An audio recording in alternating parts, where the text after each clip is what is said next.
Breaking news advocate Vamanarao దంపతుల murder case speedup అయింది. ఈ క్రమంలోనే హత్య కేసుపై మంత్రి శ్రీధర్ బాబు స్పందించారు. వామనరావు తండ్రి కోరిక మేరకు సుప్రీంకోర్టు కేసును సీబీఐకి అప్పచెప్పిందని వివరించారు. సీబీఐ విచారణలో అసలు దోషులెవరో బయటపడతారన్నారు. చట్టాలను ఉపయోగించి భయపెట్టే ప్రయత్నం కూడా జరిగిందని సంచలన వ్యాఖ్యలు చేశారు. ఈ కేసులో చాలా మంది పెద్దల హస్తం ఉందని కీలక వ్యాఖ్యలు చేశారు.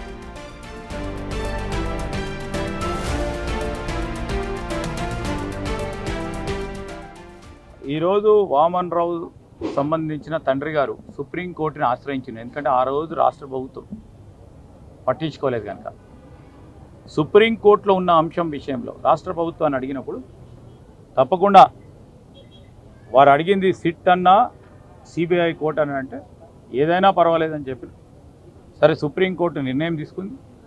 సిబిఐ పరంగా నిర్ణయం తీసుకుంది. అసలు దోషులైతే ఎప్పటికైనా బయటికి రావాల్సిందే. ఆనాటి ప్రభుత్వ పెద్దలు ఎవరైనా దానికి సహకరించేది దాని కూడా బయటికి వస్తారు. సహకరించిన వాళ్ళందరూ వస్తారు. అసలు దోషులు నిజంగానే రావాల్సింది. వస్తే ఆ కుటుంబానికి ప్రత్యేకించి న్యాయవాదులకు సంబంధించి వారి రక్షణకు సంబంధించిన అంశం విషయంలో మరి చట్టాన్ని తన పరిధిలో తీసుకొని కొంతమంది భయభ్రాంతులు సృష్టించే ప్రయత్నం చేశారు. ఈ రాజ్యాంగ పరిధిలో ఉన్న చట్టాలు ఉపయోగించుకొని ఈరోజు ముందుకు పోతా ఉన్న తరుణంలో ఖచ్చితంగా మాకు నమ్మకం ఉంది. వ్యవస్థపై నమ్ముకొని ముందుకు నడుతా ఉన్న తరుణం. అసలు వారిని మరి పకడ్బందీగా కాపాడిన వాళ్ళు గత ప్రభుత్వం పెద్దలు ఉంటే వారు కూడా బయటికి రావాలి. ఎవరు దేని మూల కారణం దీనికి అనేక అంశాలకు ఖచ్చితంగా సిబిఐ లోతుగా ఇన్వెస్టిగేషన్ చేస్తుంది కనుక మాకు నమ్మకం ఉంది. అసలు దోషి బయటకు వస్తారు. పెద్దల అందరి ప్రమేయం ఉందని నేనుగా మొత్తం యావత్ రాష్ట్రంలో ఉన్న ప్రజలు అనుకుంటున్నారు. న్యాయవాదులు అయితే ఖచ్చితంగా చెప్పారు. మేము అనుకున్నంత మాత్రాన్ని కాదు కదా. ఈరోజు ఇన్వెస్టిగేషన్లో తేలుతుంది. తేలినప్పుడు ఎవరు ఉంటే వారు నిజమైన దోషులు వాళ్ళు లోపల పోతారు. అమాయకులు ఎవరిని కూడా పోవద్దని కూడా మేము సూచిస్తాం. రెడ్డికి ఇదే అంశానికి సంబంధించి మరింత సమాచారం మా ప్రతినిధి శ్రీనివాస్ అందిస్తారు. శ్రీనివాస్ చెప్పండి, అటు వామనరావు మర్డర్ కేసుకు సంబంధించి కూడా అటు మంత్రి శ్రీధర్ బాబు చెప్పినట్టు అసలు పెద్దలు ఎవరున్నారు, వెనకాల అసలు దోషులు ఎవరన్నది ఇప్పటివరకు పోలీసుల విచారణలో బయటకు వచ్చిందా? పోలీసులు తదుపరి ఏ విధంగా ముందుకెళ్లే అవకాశం ఉందనుకోవచ్చు?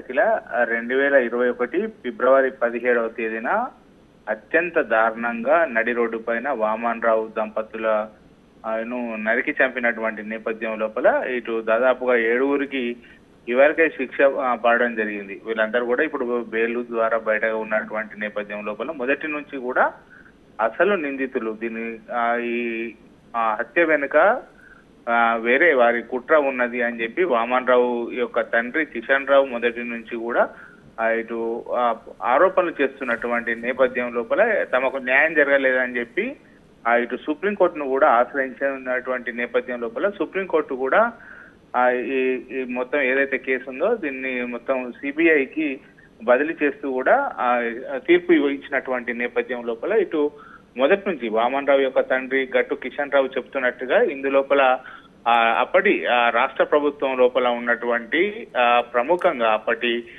ఎవరైతే ఎమ్మెల్యే మరియు అతని అనుచరులతో పాటుగా రాష్ట్ర ప్రభుత్వం యొక్క పెద్దల యొక్క హస్తం కూడా ఉందని చెప్పి ఆరోపిస్తున్నటువంటి నేపథ్యం లోపల ఇప్పుడు సుప్రీంకోర్టు కూడా దీనికి రాష్ట్ర ప్రభుత్వం ద్వారా విచారణ చేసుకుంటారా లేదంటే సిట్ విచారణ చేసుకుంటారా సిబిఐకి అప్పచెప్పాలని చెప్పి అడిగినటువంటి నేపథ్యం లోపల రాష్ట్ర ప్రభుత్వం కూడా సిబిఐకి అప్పచెప్పాలని చెప్పి సూచించడంతో ఈ కేసు సిబిఐకి బదిలీ చేసింది. ఇప్పుడు సిబిఐకి ఎప్పుడైతే బదిలీ చేసినటువంటి నేపథ్యం లోపల అసలు దోషులు బయటకు వస్తారు అని చెప్పి అయితే ఇటు వామనరావు దంపతులు కూడా ఇటు ఏదైతే హత్య జరిగినటువంటి నేపథ్యం లోపల హత్య చేసినటువంటి వారందరూ కూడా కఠినంగా శిక్షించాలని చెప్పి వామనరావు తండ్రి గట్టు కిషన్ రావు కూడా చెప్తున్నటువంటి నేపథ్యం లోపల ఇదే అంశం పైన ఈరోజు మంత్రి శ్రీధర్ బాబు కూడా స్పందించడం కూడా జరిగింది. మొదటి నుంచి కూడా శ్రీధర్ బాబు గారు కూడా దీని వెనుక వేరే పెద్ద రాజకీయ పెద్దల హస్తం ఉన్నది. అప్పటి ఎవరైతే ఈ ఇష్యూ లోపల ఇన్వాల్వ్ అయ్యారో వాళ్ళందరూ కూడా బయటకు వస్తారు. ఖచ్చితంగా మరొకసారి విచారణ లోపల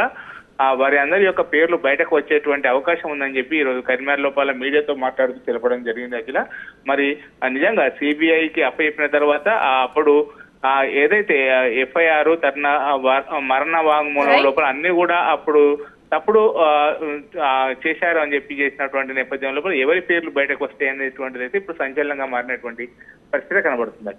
రైట్ శ్రీనివాస్, థ్యాంక్ యూ.